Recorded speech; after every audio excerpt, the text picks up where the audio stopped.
I'm very pleased to be with you today to think about some of the challenges of living with young people with OCD.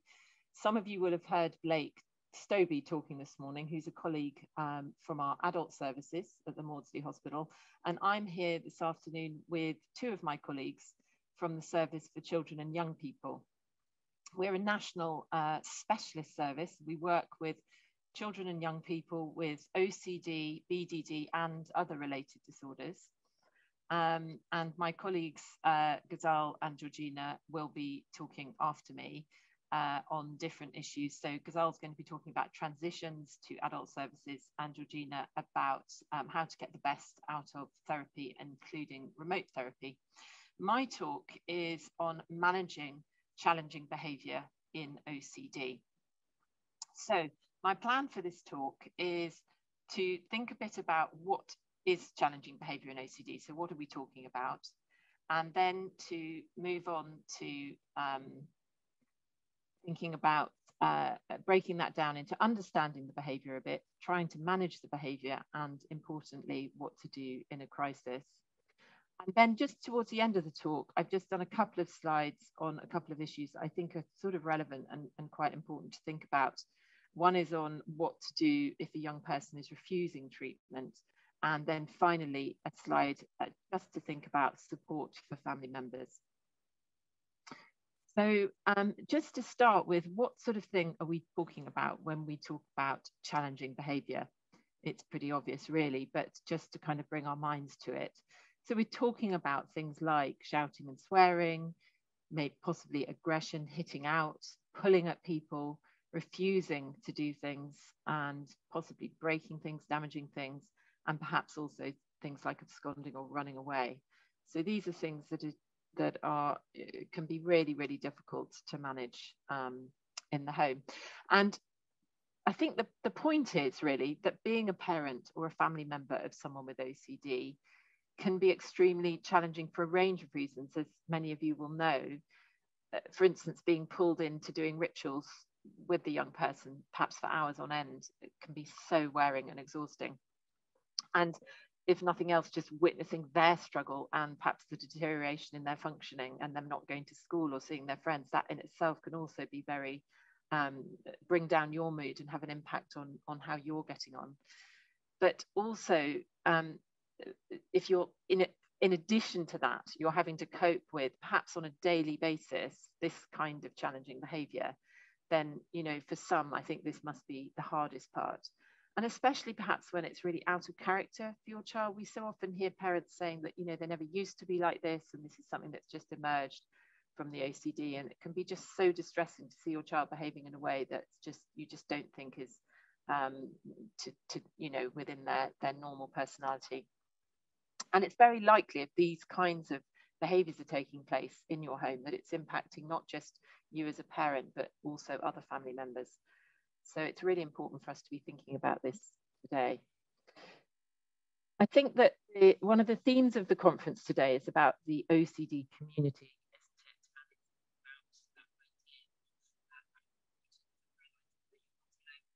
And I think just thinking about this issue of challenging behaviour in OCD, and the point about this slide is just to bear in mind that if this is what you're experiencing, you're not alone. It's quite common.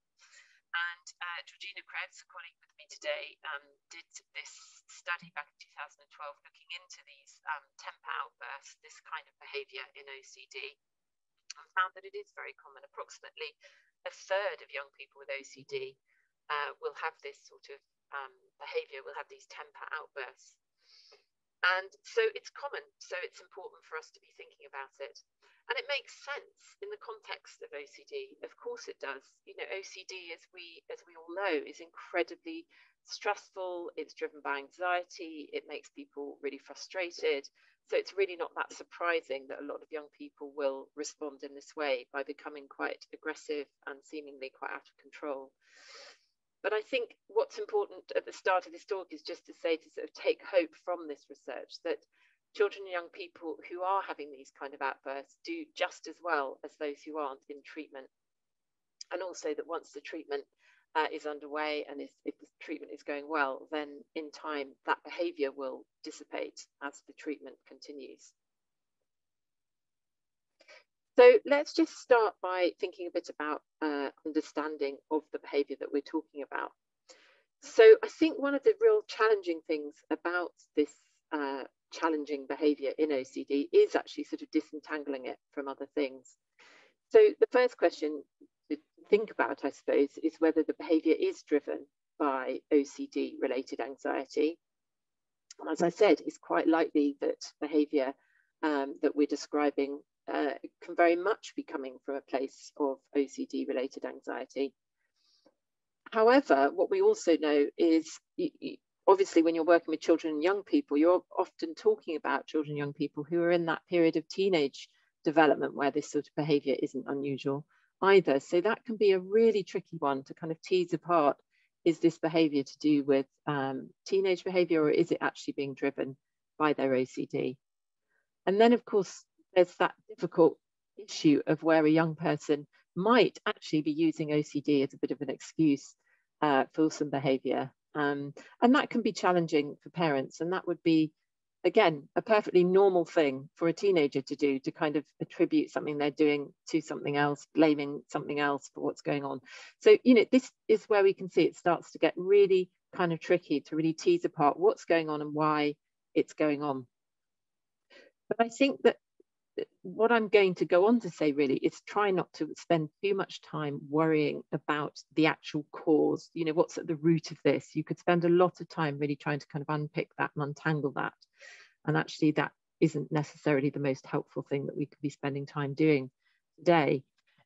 OCD and behaviour problems will influence each other. So that's something that we know is going to be going on.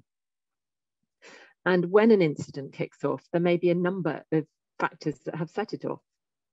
And even if the roots into the difficult behaviour are many and varied, the point about this is that we can still be consistent in how we manage it. So the problem being that when a young person is behaving in the ways that I showed on the previous slides, these kind of outbursts, everybody can start to feel really out of control. The young person in particular can just feel really out of control. But if parents and other family members are getting kind of pulled in and are getting very emotional and upset themselves in these contexts, then everybody starts to feel out of control. So the aim of these slides, as I go on to describe them, is for us to start to kind of step back from what's going on, to try and think about what's going on, and to consider ways of responding that hopefully will help everybody to feel a bit calmer and a bit more in control. So next 4 slides, I'm just warning you because they're a little bit dense, are some guidelines as to how to think about and manage any challenging behaviours that you might be dealing with in this context. So as I say, these slides are quite dense. Just show you the content of that one. And I understand that starting to see some of these slides with lots of, do this, do that, can start to feel a bit overwhelming, especially if you're feeling quite at the end of your tether. Anyway, it looks like a lot of extra work.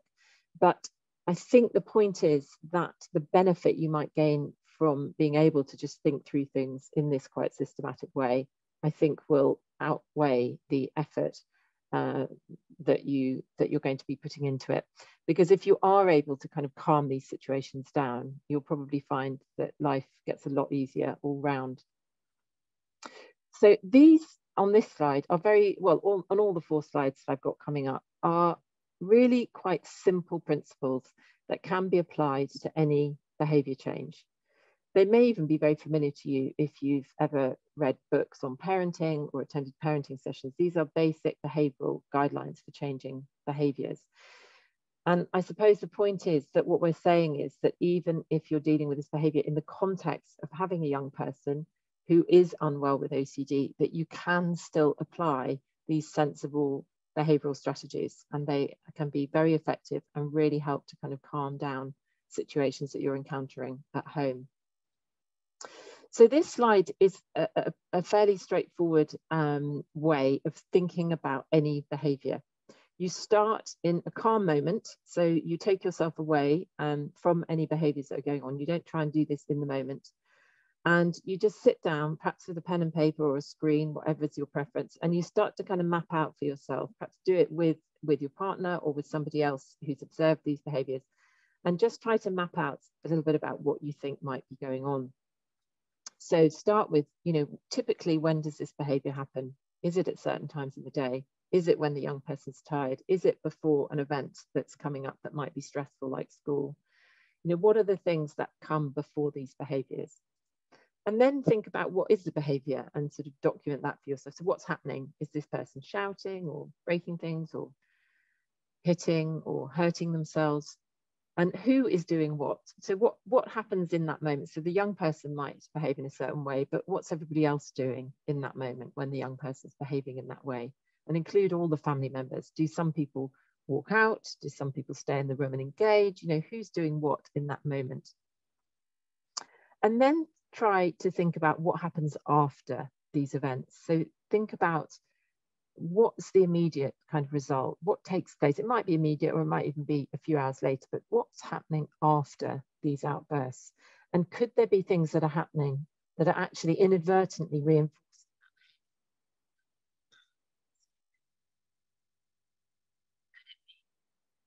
the young person actually ends up getting really unspotted because the emotions have calmed down and everybody's kind of trying to make up, but then you end up having nice time afterwards, which in one way might be a reinforcement for the behavior.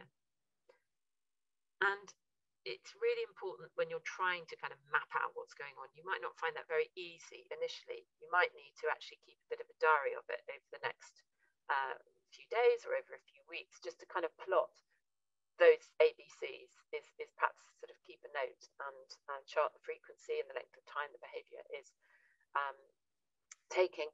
And this is really good as a kind of starting point, because then what you've got is an actual baseline. It's very hard on retrospect to say how often a behavior happens and how long these outbursts last if you haven't actually kept a little bit of a record of it as a kind of baseline. And it can be incredibly encouraging if you do put some of these strategies into play that we're going to go on to talk about, to look back at your diary and see that an outburst that might have been happening 2 or 3 times a day is now perhaps only happening once a week or once a fortnight or not at all. So keeping a bit of a baseline in a diary can be really helpful when you're trying to change a behavior. So the next slide is some of the things that can be really helpful to agree ahead of time. And I think that probably most people would agree that any kind of successful behavior management relies on a lot of forward planning. So it's really important not to try and manage a behavior in the midst of the stress and the anxiety. Need time to think about it outside of the moment, to really plan ahead what you're going to be doing in that moment.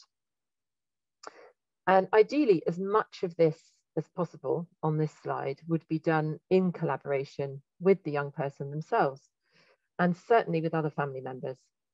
And if you are perhaps a single parent or living only with the young person with OCD, try perhaps to get the help of a member of extended family or a trusted friend to sort of sit down with you and think about some of these things, because it's often a lot easier to do this thinking with another person than just simply sitting and trying to do it on your own. And another option, of course, is if you are linked in with your CAMS service and you're working with them, that perhaps they could offer up some time to help you think about some of these things as a plan to managing this behavior. So what we're talking about here is agreeing some basic principles ahead of time so that you're really clear on some things before some of these temporary outbursts take place. So a good place to start is actually thinking about behavior in your family and what is acceptable and what's unacceptable in your family. And that is very much a kind of personal thing. Every family functions differently. They have their own values, their own rules. But this is perhaps a good opportunity to actually work that out and think about it as a family and agree these things ahead of time. So, for instance, I suppose I use the example perhaps of things like swearing. Maybe in some families, people are fairly relaxed about swearing. It's not considered a big deal, just comes into everyday language and it's just part of family culture. It's not a biggie. Whereas other families might feel that's a real no-no, and in their family that's considered unacceptable. So that's one where there might be a bit of a kind of grey area, and as you're in your own family, you might want to think about what you think is acceptable and unacceptable in relation to that. I would think that within most families, it's considered unacceptable to be aggressive, to hit out. So that might be one where it's a bit clearer that it's not acceptable to hit somebody. And that would be, I'm talking about, you know, it's not acceptable to hit siblings, and it's not acceptable to hit parents, and it's not acceptable for parents to hit children, etc. So it's just about sort of making sure that you're super clear as a family about what your rules are and what's okay and what's not okay. And I think it's really important, once you've agreed those, that you make them clear and visible. Ideally, you know, have them displayed somewhere or written down, or at least really clearly agreed, so that there's no grey areas. And then in a similar way, just thinking about sanctions and rewards. So making sure that everyone in the family is really clear that what are the sanctions for unacceptable behaviour. So if somebody behaves in one of the ways you've all agreed is unacceptable, what is the sanction for that?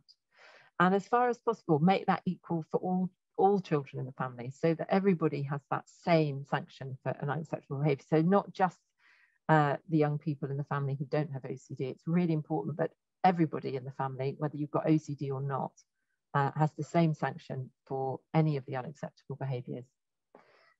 When it comes to rewards, there might be a bit more variation. So when you're thinking about achieving a desired behaviour, this may vary between children. So I think your children may be at different stages of development. So it may be that for a very young child, for instance, you are rewarding them for something quite small, like remembering to put their shoes away when they get home from school. Whereas an older child, you might be looking to reward them for something like clearing up after they've done some cooking in the kitchen or something. So there might be quite different things that you're looking to kind of shape up and reward in the home. And that's okay. But again, that has to be kind of clear and transparent for the whole family, so that everybody doesn't feel that it's unfair that the 6-year-old is getting, you know, a reward for putting their shoes away, whereas the 21-year-old isn't. And then the final bit is making sure that if we're talking about some of these really challenging behaviours in OCD, that you have a crisis plan. And I'll come on and say a little bit more about that. But that's really agreeing what the plan will be in a crisis, so that everybody is clear about that ahead of time.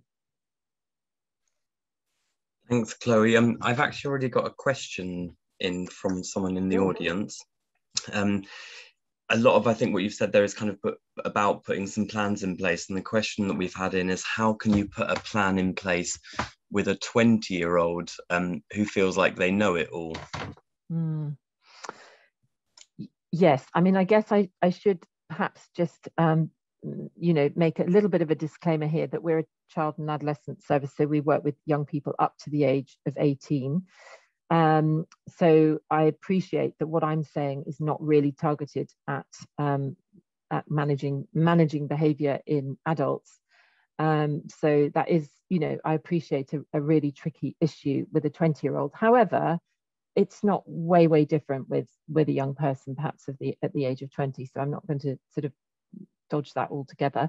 I think you'll have a lot of teenagers who also think that they know it all, as you described. So it is a tricky one.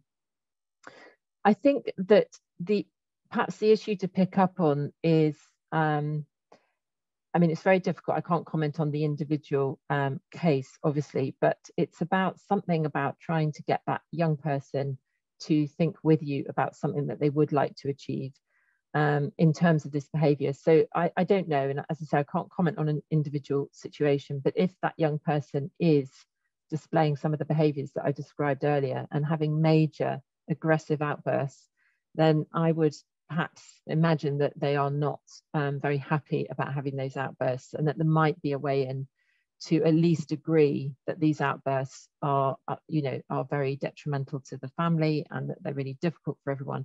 And if you can at least come to that as a starting point, that you all agree that these things are difficult, everybody would like that to be better, then that's your starting point. And then from that point, you can perhaps agree how to manage in those situations. I think if it's okay, I'd like to continue on, because it may be that some of the further slides also help to offer up some ideas of ways to think about these behaviours. I've just got part way through, so I'll carry on if that's okay, and hopefully that might also help to add some answer to that question. Is that okay, Christian? Yeah, great. Thank you very much, Chloe. Okay. So in the moment of the outburst, again, although this is headed in the moment, all aspects of what's on this slide need to be thought about ahead of time. But this is just talking about how you might begin to think about behaving in the moment, but it does need to be thought about ahead. So again, sorry for rather a dense slide, but I couldn't find another way to display this information in a way that looked less dense. So I think that the key things are thinking about those things on the left-hand side, keeping calm, ignoring and possibly leaving the situation, offering choices, and avoiding negotiating. Those would be the really key things to be keeping in mind when you're in one of those really difficult, high emotion moments. Now, I appreciate that telling people who are dealing with these kind of difficult situations on a regular basis to keep calm just sounds, you know, it's probably just annoying to have somebody say that to you. But I can't stress enough how important that is. And I think that doing the thinking ahead of time will hopefully be something that helps you go into the situation with a much calmer demeanor. I was actually working with somebody just yesterday where we were thinking about this exact sort of scenario, and what the mother expressed was her sense of sort of anxiety even ahead of time, just even thinking about the situation she was going to go into, where she was going to try and support her young person with doing a task, and she just had that experience of feeling so anxious about going into the task because she knew what she would encounter was resistance and refusal. So she'd go into the task feeling anxious, and then as he started to resist and refuse, she'd get more anxious, more upset, and then so the situation escalates, him refusing more, her getting anxious, thinking he's never going to get better, coming up with more kind of threatening things about, well, if you don't do this, you know, you'll end up in hospital, all these kind of things.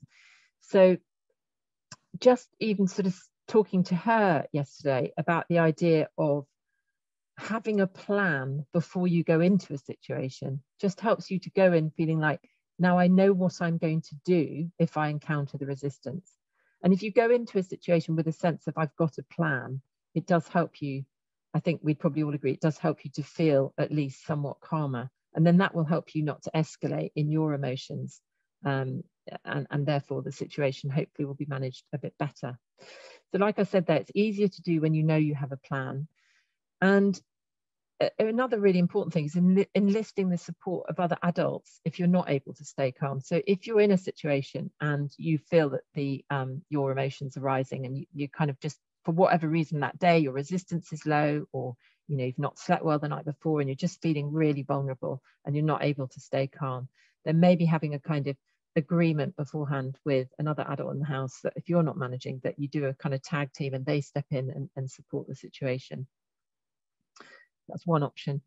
And it's something about going in with that attitude of externalizing the situation. So we talk a lot when we work with OCD about externalizing the OCD and talking about OCD is making your young person do X, Y, and Z, and it's the OCD that is driving this. So it's something about going into that situation and reminding yourself that when your young person is perhaps swearing at you or shouting at you, that it isn't about you. They're not actually angry at you. They're upset because of the OCD, and just kind of reminding yourself that going into the situation with, this is the OCD that we're dealing with. It's not about our relationship. Ignoring and leaving the situation can be very powerful ways to respond, and can be the right way to respond in some situations. So again, it's thinking about behaviours that can be ignored. So you will have established what the acceptable and unacceptable behaviours are. And in the same way, you want to think about, well, what are the behaviours that can be ignored? So, you know, it may be that just a kind of ongoing, some provocative comments or a bit of sort of low level kind of rudeness, that's the sort of stuff that can be ignored. And where that's taking place and you want to ignore it, then it's really important that you practice really pure ignoring. So you don't say, I can hear what you're saying, but I'm ignoring it. If you say that, you're not ignoring it. So if you really want to ignore something, then you need to not respond to it in any way at all. It's as though they've not said it, or as though that's not happened. Not to look at them, not to make a facial expression, just really, really ignoring completely. And that takes practice, like I said. But it is important like with everything I'm saying, that you agree beforehand that you're going to ignore, because that can be quite provocative and inflammatory to a young person. So if there is a behaviour that they tend to resort to in these difficult moments, and you decide that a way of managing it is that you're going to ignore it, then I think it's important that you explain that when you next get angry with me and you start having a go at me about X, Y, and Z, I want you to know from now on, I'm not going to respond to that. I am going to ignore it, so that you've warned them and that they know that that's what's going to happen. Because just to ignore with no warning could just inflame the situation in that moment. So that's an important one. And then resist giving negative attention. So that sort of ties in with the ignoring thing. So it's really important that you don't give negative attention to what's going on in that situation by if they're behaving in a certain way, that you start to kind of have a go back at them and sort of get angry with them. That's giving that attention, that's giving them negative attention, which isn't helpful to any behavior. So the next one down is offering choices. So this is something that, again, if you're in a situation and you are able to stay calm and you've done some forward planning about what the options are with the young person. So this is the scenario that we had yesterday, where you might be wanting them to do an exposure task for their OCD, or you might be wanting them to just do something in their day, like come to have a meal with you, or come downstairs, or go to bed. That you think together ahead of time that if they do what it is that you've agreed, then this can happen, i.e. something positive. There might be something quite rewarding if they do follow through with what you've agreed. And if they don't do what you've agreed, then Y will happen. And Y will usually be, therefore you won't get that extra time with me later, or you won't get that reward that we agreed. So it's just being really, really clear that if they do what is the behavior you've agreed, then they get something positive out of it. And if they don't do it, then that won't happen. And you can remind them of that in the moment and give them a choice. So it's up to you. Either you can do this and that will happen, or you can do that and this will happen. And that gives the choice back to them and encourages their independence, which of course is really important. And then the final point on this slide is about negotiation. And I think anybody that's lived with people with OCD knows the danger of getting into negotiation, because very often what you're actually doing is kind of negotiating with OCD, and that can get very, very convoluted and very tangled up. So try to agree a plan beforehand so that negotiating doesn't need to come into it. So if the young person starts trying to negotiate with you, but if you just do this for me, or you just do that, or just help me with this, if you've agreed a plan beforehand, then you'll be able to say, we've agreed what's going to happen, so I'm not going to get into that negotiation with you. The sort of caveat to that is, if you are going to compromise, then you need to be very clear of the rationale for that and to state it.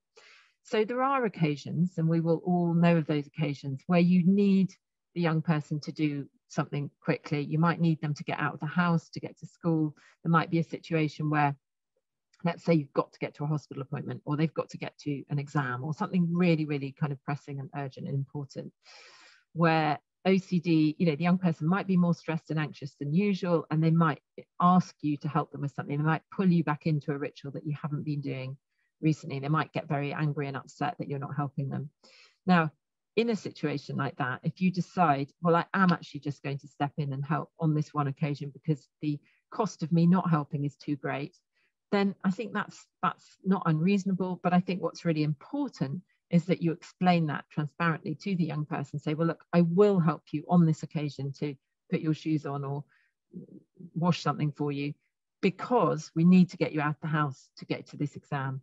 But you need to know I'm not going to do that again when you next ask me. So just making sure that if you do compromise, do it quickly. So don't wait for ages and then do it, but do it quickly, and then be very clear of the rationale and state it.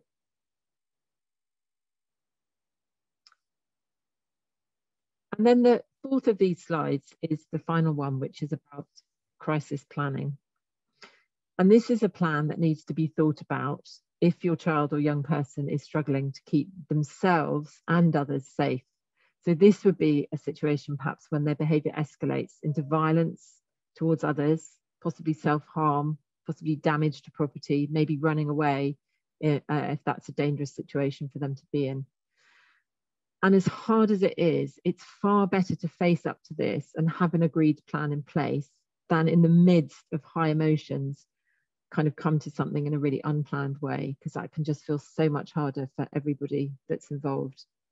So if the young person's behaviours reach this level, it is a sign that they're feeling out of control, and it's very frightening for them and for you. And you actually taking control and explaining what will happen if they become unsafe can feel really containing in itself. And I've certainly had examples in my practice where coming up with a really clear crisis plan that the young person is on board with and aware of, even if they don't like it, can have the effect of actually really reducing the impact of the behaviours that are going on, or the frequency of those behaviours. So it can just be really positive, making the crisis plan in and of itself. So again, the mantra today, it's all about planning ahead. So planning this ahead, being clear with your child what the plan is, as I said, can feel containing for everyone. And sometimes having that plan in place reduces and gets rid of the behaviour, as I mentioned. And the purpose of it is to keep everybody safe. If a situation is unsafe and threatening, it must be acted upon. It's really important, as I said, to face up to this if something's going on in your house that actually feels unsafe for you and the young person that you're looking after. And I think I've just put permission there, really, because I think that sometimes parents do need that permission. They need to hear that it's okay, not only okay, but it's actually the right thing to do sometimes, to be accessing public services to help in these situations. So that could involve accessing on-call child or adolescent psychiatry via your local mental health services, if that's what's needed. Could be needing to go to A&E, or ultimately, if things are really feeling dangerous and unsafe, it could mean calling the police. And it's hard even to say that when I know so many parents will be listening to this. The idea of calling on the police because your child is out of control and sort of perhaps hurting people in your house just feels so hard to think about. But as I say, it's so important if things have escalated to that level that you think really carefully about how you are going to keep you and your family safe. And ultimately, that will be the right thing to do for all of you. So just some summary and some final thoughts on this, and then I was going to go on and say a bit about refusal to do treatment and about supporting family members generally.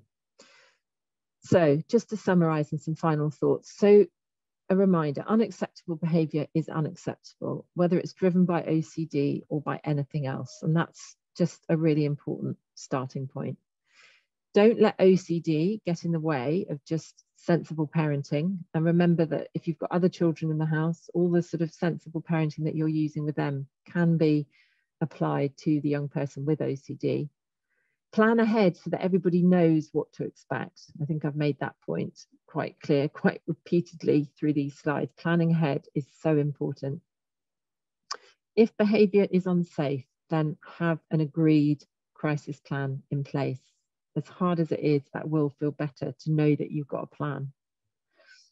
And relaxing all the rules in response to OCD won't help in the long run. I mean, I know it's so easy to say that, you know, and it sounds like perhaps a lot harder to do. And we know that when you've got a young person who's so unwell, and they might have been, you know, we see this at our clinic not infrequently, young people who are so severely unwell with OCD, you know, might be housebound, bedbound, not at school, etc. And it's so sort of tempting, that's the wrong word, but it's so easy to get sort of drawn into thinking of that young person as just needing to be treated in a different way because they're ill. And yes, of course, in some ways they do need different treatment. But actually, in the long run, if you relax all the rules around that young person, it won't help. It is really important that, you know, that those clear guidelines are applied, even if your young person is really severely unwell with OCD, because it's about them feeling contained and knowing that their out of control behaviour can be managed, can be dealt with calmly, can be thought about. And by you staying firm, it actually models for them how they can stay calm and firm against their own OCD. And just to remind you of the paper that I mentioned early on, the study that Georgina did in 2012, that if the behaviour is in the context of OCD, and if this is what we're talking about, and that the young person continues to fight OCD through treatment, then things should definitely improve. So those behaviours won't continue beyond the OCD. So just a couple more slides before I finish up, and then there'll be an opportunity for some more questions if people have any. So this is just one slide that I pulled up to think about reasons for treatment refusal. So these are some things we've thought about in the clinic. I mean, this is a big topic in itself. I think there was a question this morning actually in Blake's talk about this, and it is a really tricky one to deal with. But I thought it was relevant to raise here, as it often comes with the territory of young people who may be really struggling and overwhelmed by their OCD and the emotions that go with it. And I just wanted to highlight that these are some of the things that we think are the main reasons that young people refuse to engage in treatment, and just some quick thoughts and tips on how to approach this. So the first one, I think we probably feel that anxiety is usually the main reason. It sounds obvious, but that anxiety is usually the main reason why people refuse to go into treatment, that they're just overwhelmed by their anxiety that is driving their OCD, and they're just too anxious to face up to the idea of doing treatment. And that's really, really tricky, because obviously we know that is absolutely at the core of OCD. But in our experience, a lot of the time when we encounter young people who've perhaps had treatment before and then who've dropped out of treatment or have refused it and then been referred on to our clinic, that we find that doing the really careful psychoeducation that we do around anxiety can help to get past that barrier.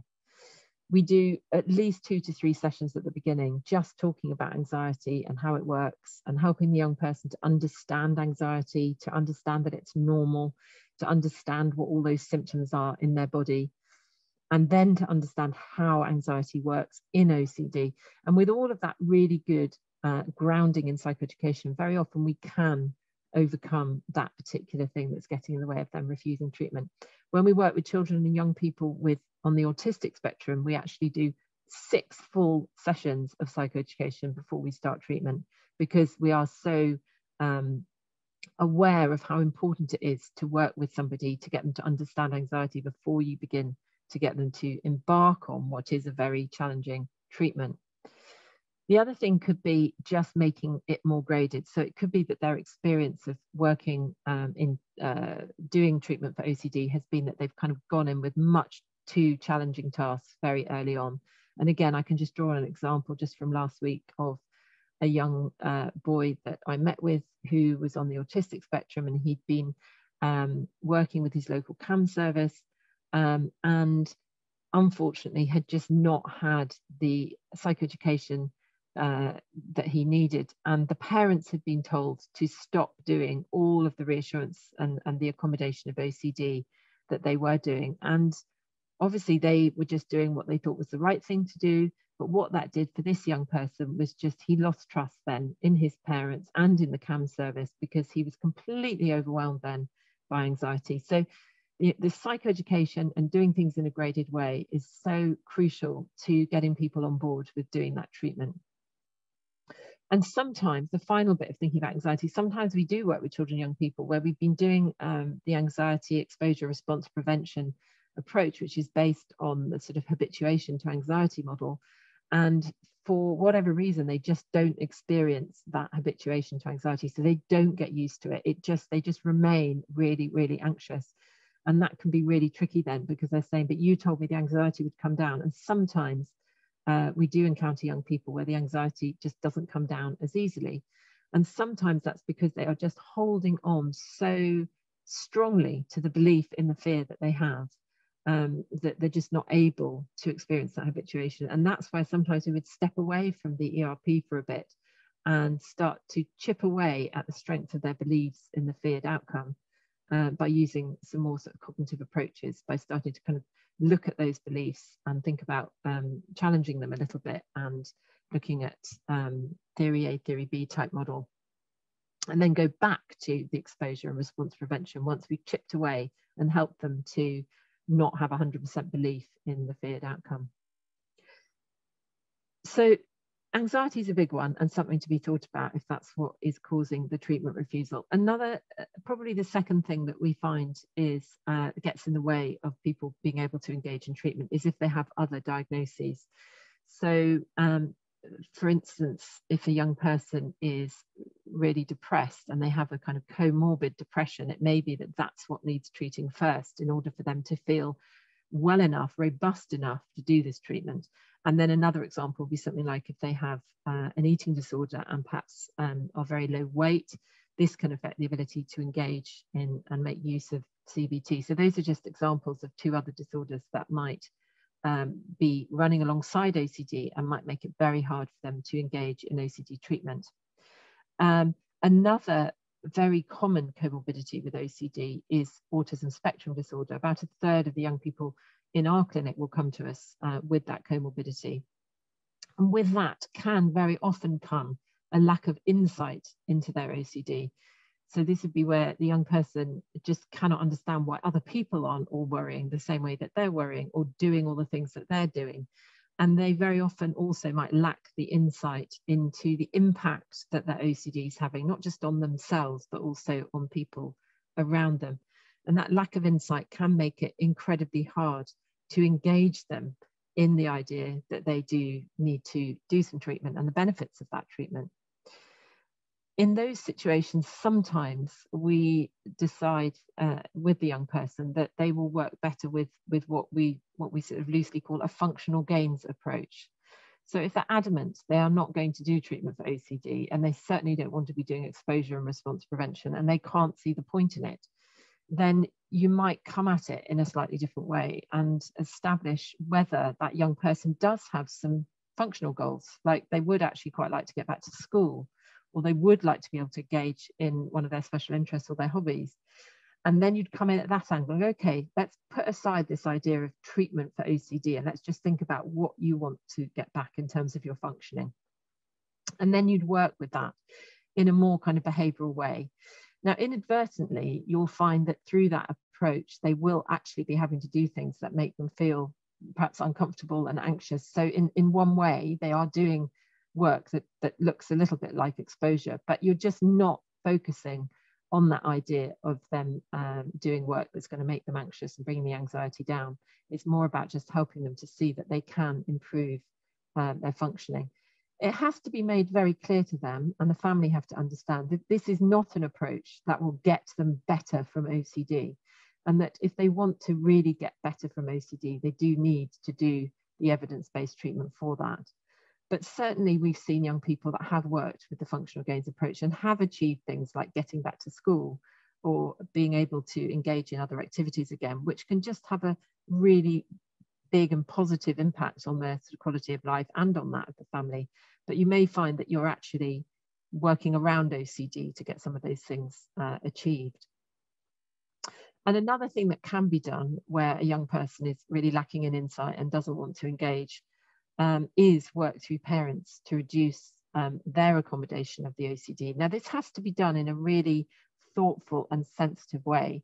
And again, ideally at every stage with the knowledge, at least, of the young person that you're going to be working in this way, and ideally with their collaboration. But it can be difficult, and I wouldn't at all recommend that parents take the approach of just reducing their accommodation without thinking that through, perhaps with their CAMHS clinician, with the therapist. Think about how to go about that, because again, as I said above, it will be really important if the young person is extremely anxious that that's done in a very graded way and not done in a way that becomes an issue that takes away trust between parent and child. So that's something that we do sometimes in the clinic, but it has to be done quite thoughtfully and carefully. And the final thing just to say about treatment refusal is don't give up hope. Getting the right treatment can make the difference. Certainly, we have seen that on many occasions where young people may have been involved with services for perhaps even many years and had different treatments that just haven't really worked for them. And then once they actually arrive at the clinic where we offer really good evidence-based treatment for OCD, we find that they're not refusing treatment anymore. And it's often, I think, to do with the young person realizing that the therapist really gets it, really knows what they're talking about. And that can be the difference between engaging and not engaging. If they think you get it, then, and you're alongside them in the journey, then often that can make the difference of them engaging. And the other thing that, again, I've seen many times in all the years I've been working with OCD is how young people can move to a different place just simply by virtue of growing up and different life events and maturity that can shift that attitude to treatment. So I think of a young boy that I worked with a while back now, but he came to us initially, I think, at the age of about 12 or 13, and he did a certain amount of treatment with us. He was also on the autistic spectrum, and he got a certain way better, but not completely better. And then he came back again further down the line, I think just before his 18th birthday. And you could really see how he'd kind of gained insight and matured. And he was really clear that he wanted to now do what was needed to properly get rid of his OCD in order to help him get to university. So it was about a life event for him, and also that growing up and that maturity that had helped him to take that final step that he wasn't able to take at a younger age, to properly go to the top of his hierarchy and do the things he needed to do to get better. Prior to that, he'd be more kind of making gains functionally rather than doing what was needed to get better. So that's just a bit about treatment refusal. And my final slide was just about support for family members.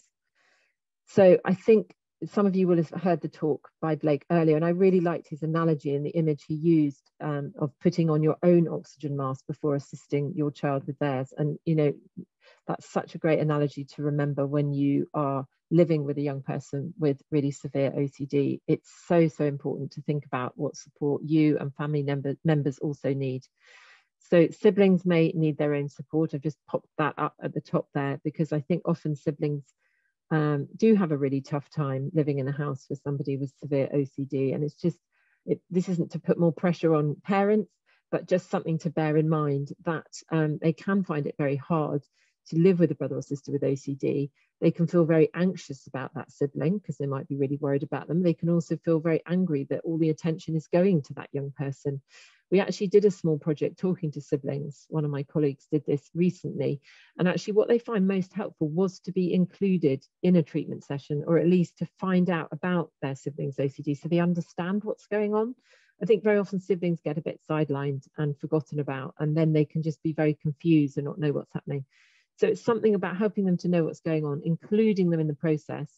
But also the other feedback they gave was they also like to have completely OCD-free time. So making sure they have the opportunity to go and be with friends where there is, you know, out of the house, where there isn't OCD, or go and stay perhaps with extended family and just have a break from it.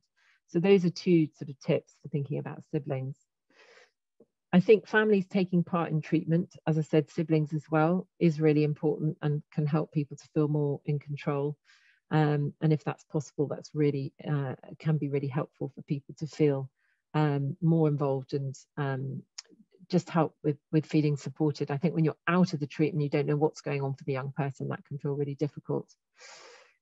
When needed, and you know, that's the crucial bit of this, is work around OCD to reduce stress on the family. But again, being really clear about the rationale. Sometimes there are times when you do need to work around the OCD. You can't necessarily be fighting it constantly. And that might be particularly during a period of time, perhaps when you're waiting for treatment. You might be on a treatment waiting list.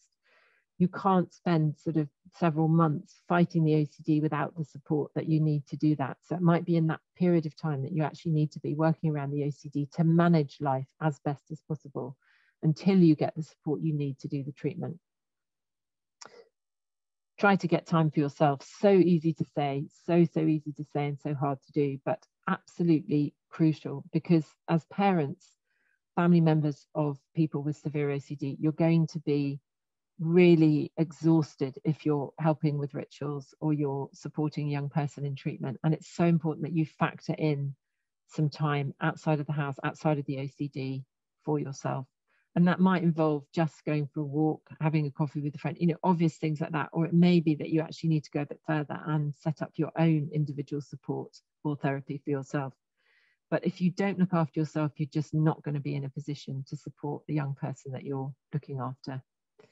And of course, the parent support groups run by OCD Action, and I think there's opportunities to find out a lot more about that at the conference today, so please do look into those.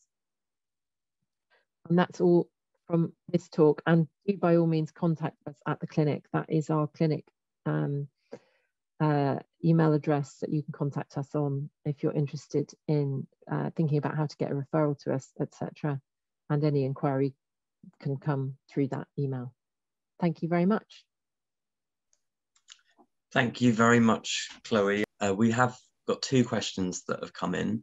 The first one that's come in actually says, is the relationship between therapist and patient a key factor in the progress of treatment? So there may be a clash of personalities, for example. It's a really good question. And I'd be interested to hear as well what my colleagues' view on this is.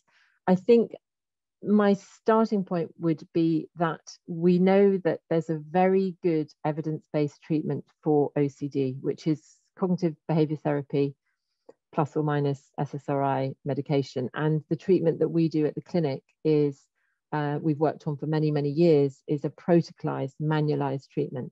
So the starting point really is that the most important thing about the treatment that we offer at the clinic, which we know to be very effective, is that it is a manual and a protocol. So it's something that any therapist who's got good understanding of CBT principles can pick up the manual and do that protocol and follow it really closely. And therefore, the central sort of value, if you like, of that treatment is the way that that treatment is carried out. And it's the focus is not on the relationship with the therapist. However, we're all human beings and interpersonal relations count for a lot. So I would say that having a good rapport and getting on well and having a good relationship in that therapy situation is also going to be an important factor. But I wouldn't want to give it undue weight in the context of a very protocolized treatment. That's the most important aspect of it. I'm glad that Georgina's nodding, because I think we did in the telephone and face-to-face trial, we looked at the therapist relationship. Yeah, I think studies where they've looked at the relationship, the association between a therapeutic relationship and treatment outcome show that there is an association there, but we're not sure what direction it goes in, because obviously if you're doing well in treatment, you're probably likely to like your therapist more, and so you kind of rate higher on those scales. But I completely agree with what Chloe says, that the most important thing for getting better from OCD or BDD, in fact, is being able to do the exposure with response prevention. And for different people need different things to get them to that point. So for some people, some self-help materials might be enough. They don't need any kind of therapeutic relationship, or sort of reading information on a computer might be helpful enough. Whereas other people require much more sort of interpersonal support and thinking through sort of the kind of idiosyncrasies of their difficulties. So yeah, I agree with Chloe. It's not the core component, but for some people it's important. I was just going to add to that, you know, there's always, that it's also quite important, as you know, if you're a part of any therapy, that you're open and you share your kind of views or things you're disagreeing with or things that you're finding challenging, and have those open conversations with your therapist to allow, I guess, you know, you're not going to agree on everything, or you might not agree on an approach, but just talking through that and learning more about where the therapist might be coming from and trying to keep an open mind can be really, really useful. Because we all know when we're kind of feeling really stuck in some patterns, it's hard to kind of think outside the box, but it does require that degree of openness. And so, yeah, I would encourage people to kind of approach that therapeutic relationship with honesty and openness where possible. Thank you. The next question is, I think, quite a big question for the 2 minutes that we have, but I wanted to fit it in because I know it's something that a lot of parents will contact OCD Action's helpline about. And it reads, I'm worried about being dropped from CAMS because my daughter won't engage. Nothing works to get her to engage, so I'm guessing that I'll just have to wait till she's older. So sorry to hear that you're struggling with that engagement with your daughter in CAMS, and I guess I would just say that because we've got very little time to answer the question, that might be worth thinking about whether CAMS might be able to refer on to us, because that is exactly why we're there as a specialist provision to work. I don't know, Ghazal and George, whether you've heard me saying all that, whether you want to just reiterate that if I wasn't very clear. Yeah, it was dropping out for me a little bit, but Chloe was saying that's one of the roles of our service. So it may be worth discussing with your local CAMHS a referral to our service. We're often able to help young people who have otherwise struggled to engage with treatment. Great, thank you so much.